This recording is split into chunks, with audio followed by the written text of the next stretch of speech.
Did you know that 82% of small businesses fail due to cash flow issues? And many of them have no idea until it's way too late. Financial blind spots can cost business owners their dreams, but they don't have to. I'm your host, Beverly Cornell, founder and fairy godmother of Brand Clarity and Wickedly Branded, with over 25 years of helping hundreds of purpose-driven entrepreneurs awaken their brand magic and boldly bring it to life so that they can magnify their impact in the world. And today, we are pulling back the curtain on financial storytelling, entrepreneurial resilience, and profitability with Leslie Taylor, the powerhouse behind Leslie Taylor and Associates Business Solutions. From chemical engineer and food scientist to chief profitability strategist, Leslie helps entrepreneurs understand what their numbers are really telling them and how to use those insights to grow. Her story is one of courage and clarity and purpose, and I cannot wait to share it with you. Leslie, welcome to the Spark Ignite Your Marketing podcast.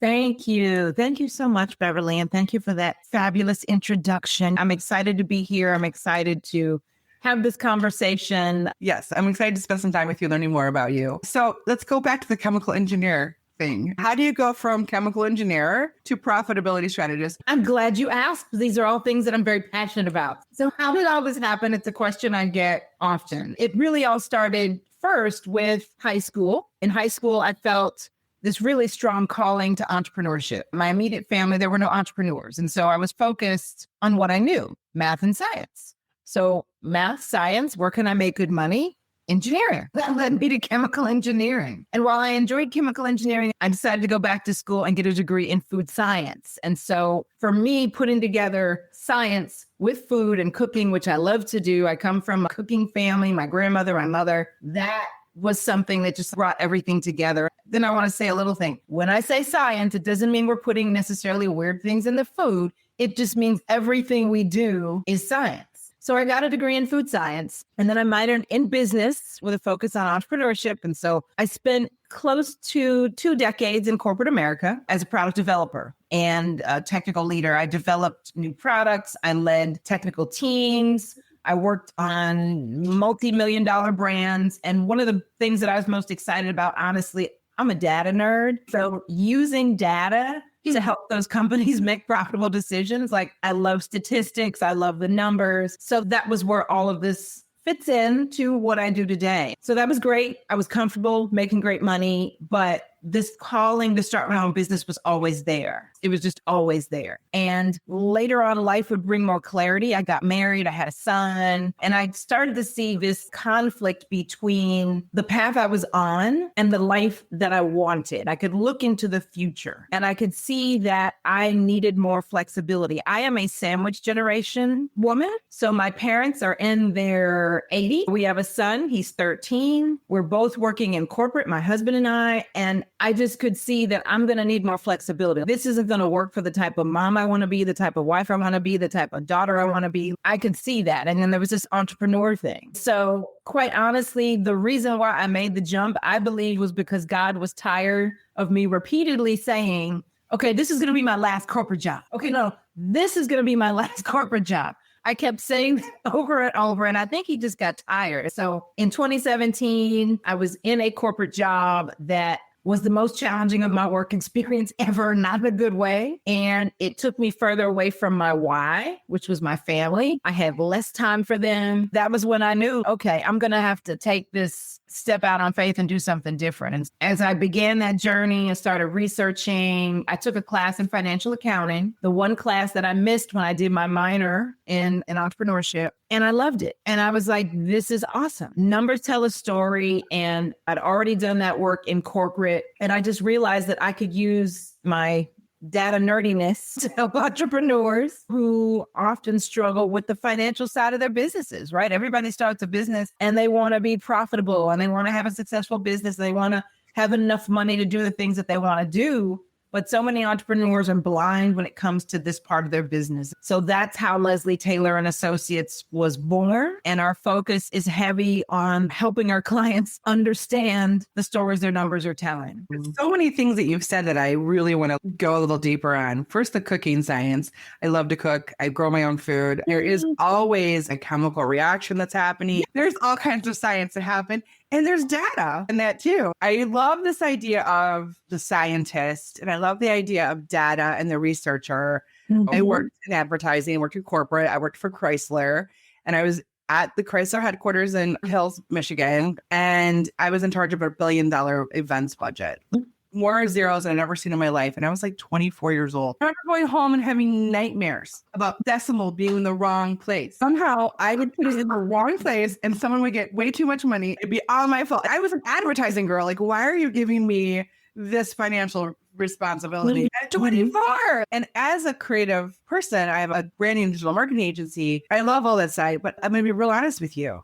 I probably didn't really care about my finances, like looking closely, unless I made payroll, which my only thing was like, what did I owe me? I didn't do anything for probably the first 5-6 years. And it wasn't until I got real clear on my numbers, like how many of my connection calls do I need to make to get to my first level of service? What are my numbers? What can I project? What does this look like for me? Like, even for growth for people on my team, until I got really clear on that. And that wasn't because of me. That was because I outsourced it to someone else who was way better at it than I could ever be. That was the first investment I made, because those numbers are so important for you to keep going and to know how to grow in the next best steps. We tell stories all day long. Marketing, we do that all day long. So the fact that you take data and make a story, I love the story that data tells me, but I don't like all the data part. So we're in this process right now of putting together a growth flywheel, which is like our entire customer journey. And then we have numbers related to every step of the journey.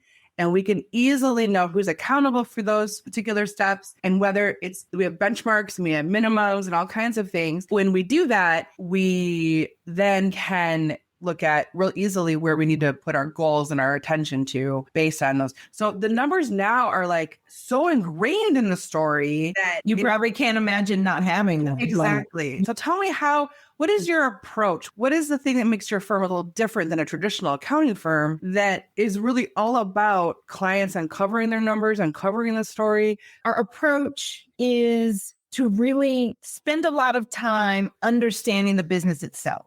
So if I take a step back and I just look at the industry as a whole, for small businesses in terms of what's available in the financial space, you find there are services that will help you organize your numbers, and organization is great, right? We all need to be organized. We don't want to be a mess. There are services that help you with tax filing and tax planning, and that's all important. But where we sit is the space where we are spending more time. We're very high touch, right? I'm meeting with clients. We're meeting with clients either monthly or quarterly. So we're high touch with our clients. That allows us to get an opportunity to understand their businesses and then best advise them. So we understand their business. So it starts in my business with what I call a profitability assessment. Before we work with any clients, we have to do an assessment. That assessment isn't just going into their QuickBooks and looking at what's in there or looking at their bank statements. It's understanding their business. It's understanding, how do they get paid? Do you have employees? How many? How are you paying them? Because some people are just paying folks by Zelle. Then we need to work on that. Also,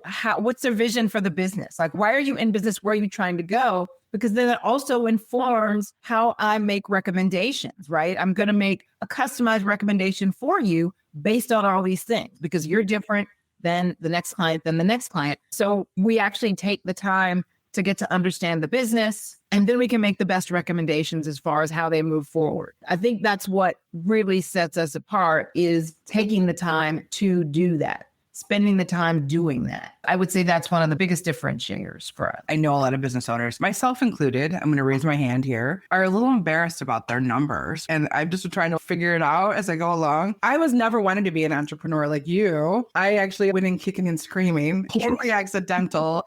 I married an active duty Army guy and I had to take my show on the road. That's really what it came down to. So I had to figure it out. But I knew how much work it was going to be because I worked for a tech startup just before I married my husband. So I had helped grow a company from under $1 million to 10 million. And I knew how hard that was. And I was like, I don't know if I want to do this for myself. Right.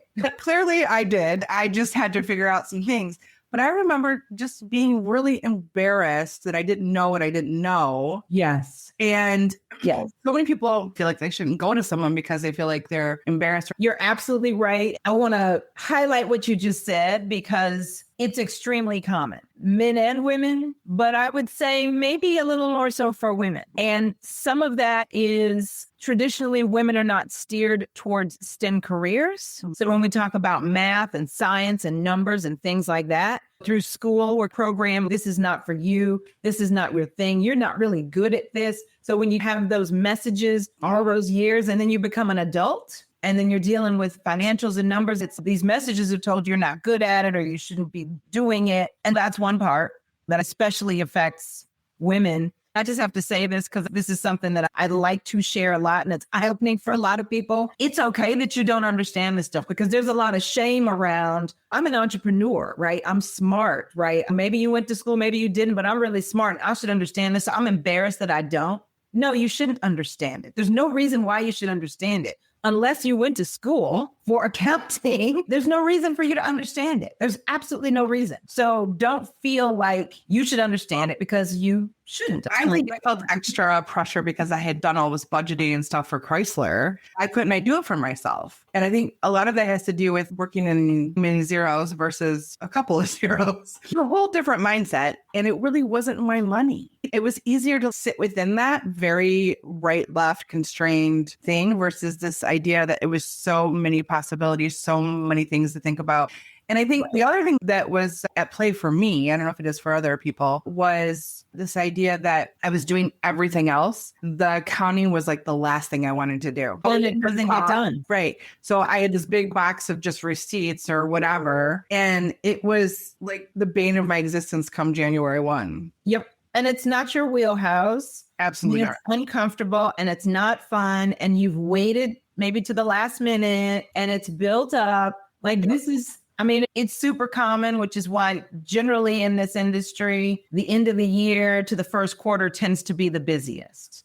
Yeah. Because as tax season rolls around, it becomes a bigger stressor and more focused priority for entrepreneurs. So that's why we usually have a surge in new clients because of that. That is normal. January, I would say, I'm going to do this every single week. I'm not going to get behind. And every single September or October, I'm like, oh crap, what have I done to myself? It was like this sadomasochist circle that I kept doing to myself. So if I could say one thing, and I have not worked with Leslie specifically, but now is the time to get your poop in a group so that when the end of the year comes, you are not in my position where I was stressed out and crazy and right. Is there any other fears you think people have related to finances? As I've worked with clients, I found that there is, how shall I say, a false freedom in not looking at your numbers, right? Because you're just spending, you're just not looking at the truth. And so you're just spending, just this false freedom that it's, I don't know what it's doing. So I'm just going to spend and I'm just going to pray and hope that it all works out. And sometimes it doesn't. And that only works for so long.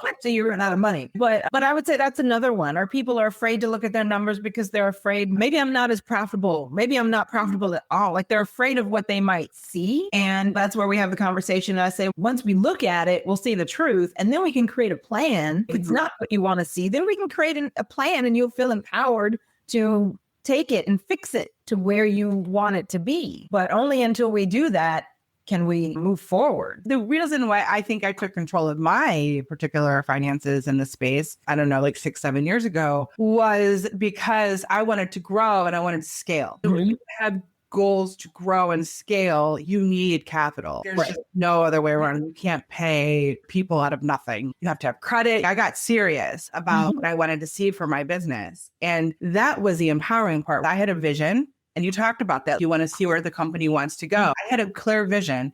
And by working with somebody in this space, I was able to then take the next best steps financially to the growth that I wanted. Talk about a client story or someone who you've helped get from like where I was, that money mindset piece, to control empowerment and growth beyond maybe what they even thought for themselves. I would say one of my best examples, a client that I've been working with for maybe just before the pandemic. And this client is an example of a lot of clients that we work with who start off as solopreneurs, right? You start a business doing a thing that you maybe did in your career, right? So when we started working with him, he was still working full time in a job and then also part time on the side. And he said, I want to grow this and hire people. Like I want to scale this and make it bigger ultimately. So we started working with him initially just on basic things like commingling, right? Don't commingle your business and personal things together. We need to keep them separate so that we can really see what's going on. And so legally you're not in any potential liabilities, right? In case anyone should sue you, heaven forbid, but so that we can track how things are doing. And what we did with him was help him clean up the commingled finances, help him understand when he could hire people financially, because a lot of folks want to hire someone and they just hire and hope and pray, but that doesn't always work out. We want to make sure that when we hire people that we can continue to keep them on and that we understand how much we need to bring revenue to continue to keep them on and all that kind of good stuff. And then to be competitive, we helped him through the pandemic because if you recall during the pandemic, hiring became a challenge, right? Bringing people on, he had to be competitive. I operate in my area, my zone of genius. And I recognize that business owners, they obviously have other needs. So in his case, he was hiring multiple employees. We connected him with a fractional HR person so that he could stay compliant, stay on top of the laws. But also when you've got 20, 30 employees, which is where he is now, 30 plus, you need some outside expertise in that area to make sure you're compliant and covered and doing all the things you need to be doing. But we've also worked with him on pricing. I'm going to get on my soapbox for a minute on the pricing piece, because I've seen business coaches and different folks say things like, just double your prices or price what you're worth. And there's a lot that goes into understanding pricing, understanding your market, understanding your target client and customer. That all determines that, but then also understanding your own numbers to make sure that you can cover your expenses. And so we've worked with him to give him some prompts and say, hey, there's nothing else we can reduce in terms of expenses. You're good. We need to look at pricing now. We need to look at how you're pricing. We need to look at how you're getting paid in your business at cash flow. Yeah. So helping them with things like cash flow forecasting. And right now, to the point that you're speaking, this client is looking for some additional funding and making sure that our clients have the proper reports that they need so that they can get good terms when they go for those loans or funding or whatever. That's another thing that we help to do, as well as be another set of eyes. Sure, my clients can go in there and they can probably figure out how to print some of these reports, but the benefit of having us download those reports and send them is you've got another set of financial eyes on that report before you send it to the bank. Case in point, just this week, that was done for a client. And as I was looking at the report, I said, you know what? We're not quite done with closing June. If you wait an extra day, that report's going to look better than if we just use this other report. Now, had they gone ahead and downloaded it themselves, they probably would just download it and sent it off. But having another set of eyes, someone else on your team looking out for your business to say, hey, you know what? If we wait a day, we'll get this done for you. We'll send this one. And more than likely, it will put you in a more positive light in terms of being able to get that funding. Great point. So those are the types of things that we do with our clients to help our clients get a little more involved than just the transactional. The thing that comes up for me as you're talking is the fact that I'm 50 this year. My husband's retiring from the military in the next 5 years or so. What does retirement look like for us? And as I scale, the big goal is what happens at the end of this and how is this business an investment, or what does it look like when I want to step away? For anyone who's starting a business, there has to be an exit strategy at some point, whether it's for your children or whatever it looks like, or you sell it or you become like a quiet person in the business, whatever it looks like for you, but your books have to be in order to sell. Exactly. In order for that to even happen. And there's things to think about, like reoccurring revenue and things that make your business more attractive. And somebody like Leslie and her team is going to be able to help you focus on those particular aspects of your books so that you look the most appealing and you get the most bang at the end of the day for all this hard work, the blood, sweat, and tears that you put into this business. Exactly. And you bring up a really good point. We don't do taxes, but I've got partners that I work with that do taxes. Or if a client comes to us and they have someone that does taxes, we work very closely with them. But you bring up a really good point around that. The recommendation, as I mentioned, is customized to your vision, your goal, and what you're trying to do. And a lot of times when people think about taxes, they think about minimizing tax liability, which on a P&L statement can look like you didn't make any money. But if you're trying to sell a business, if you're trying to get a loan or get funding, that's not a good look. You want to look profitable. You want there to be some money on the bottom line. And so again, if I know what you're going for, then I can say, hey, maybe we do want to do this, don't want to do this. Those are discussions that we can then have. And then you don't find yourself in a situation where you're stuck. Hey, I know you're listening today because you're ready to take your business and your brand to the next level. But if you're being honest with yourself, maybe even feeling a little bit lost, but you've got this big vision and you know that you're meant to make a bigger impact. But sometimes it's so hard to know where to start and which direction to take. Does that sound familiar? You're not alone. So many purpose-driven entrepreneurs feel the exact same way as you. That's why I created the Clarity Quiz, a simple tool that helps you get to the heart of what's holding you back and shows you where you need to focus next. No more second guessing, no more spinning the wheels, just clear, actionable insights that give you the confidence to move forward, that next best step. Taking the quiz will give you a deeper understanding of your brand's true potential and what's standing in your way. And the best part, it only takes like 3 minutes, but the results, they could transform the way you approach your business and brand forever. So if you're ready to stop feeling overwhelmed and you want to start showing up with purpose and clarity, go to wickedlybranded.com and take the quiz now. So good. And I didn't realize any of that before I started to have this vision of what I wanted. I wasn't thinking that way. I was just trying not to pay as much taxes as possible. Legally, of course, but using my bookkeeper and my CPA as those resources to make sure that I was doing things, setting myself up as an S Corp, all those things, to make sure that I was doing the right things, not commingling, all the things to keep all the taxes. But when you are minimizing your tax, you are making look like you don't make money. And that is a big red flag. So the way that your numbers are shown needs to change if you're trying to sell your business. Even if your kids are taking over your business, you want them to see the potential in the business. So you need to show them what this could look like for them in their lives. It would be a disservice if you didn't do that. So having your books in order is a gift for them not to have to fumble through. Okay, so we've talked a lot about financials, and the only thing I want to add to this is the thing that from a money mindset issue that I have struggled with, and I can only imagine other people have struggled with this.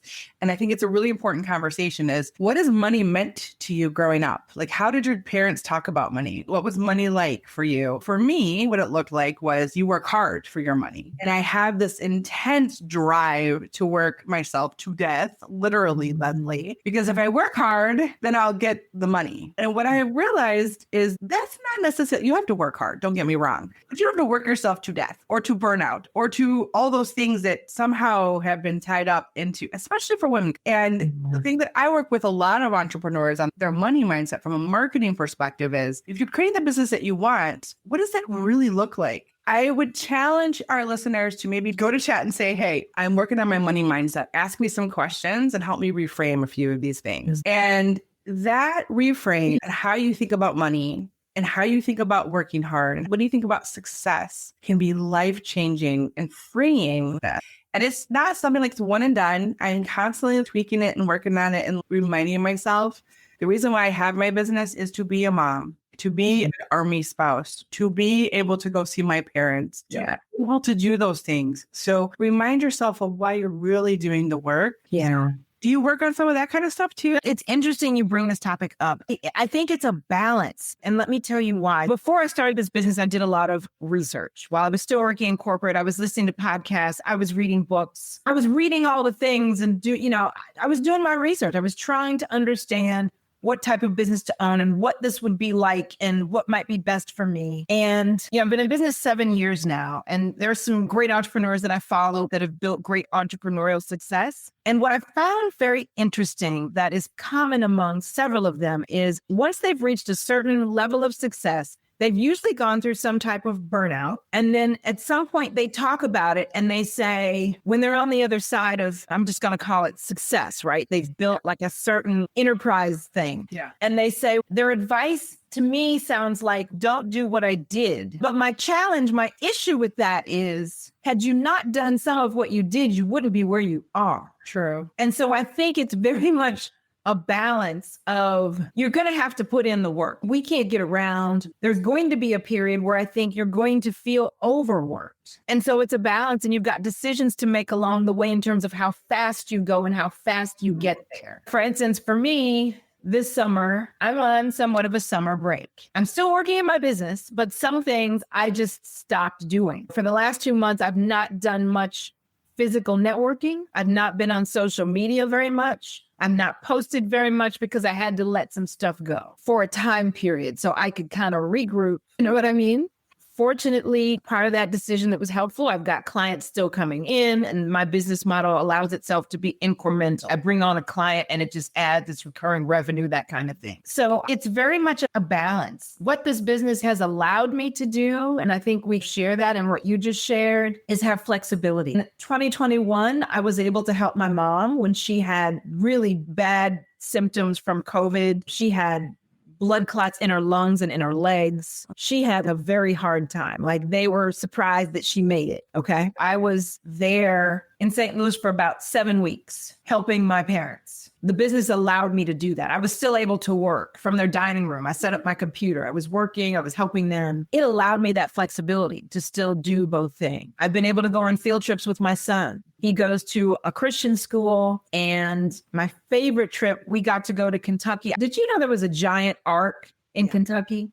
We went to the Ark. We did a caving trip. So we went inside this cave in Tennessee. Then we did the Ark, which was an awesome thing. And then we did the Creation Museum. Yeah. I got to do that. I just felt so fortunate, so blessed to be able to do that. And then 2 years ago, to be able to help my mom again, my parents, move into a senior apartments. It's not assisted, it's independent living. So they're just in a senior community. But to be able to help them do that. And that was after being diagnosed and treated for breast cancer. Yeah. All those things, some of those happened in a row. Like, I was diagnosed with breast cancer in December of 2021. And then I had my surgery. Then I did radiation in 22. And then we helped our parents in 22 move. And I was sitting there thinking, there's no way I could have kept a corporate job with all and not been able to show up in the way that I did, because I was there helping my parents move. I was there researching places for them to go and get back. Like, I couldn't have kept a corporate job after those things back to back. It wouldn't have happened. I didn't think about it that way until I was preparing for this discussion with you. And I was like, wow. Then that was part of the why of why I did this. But what did it also mean? It meant during that period, my business didn't grow very fast. I got to be honest with that, right? Because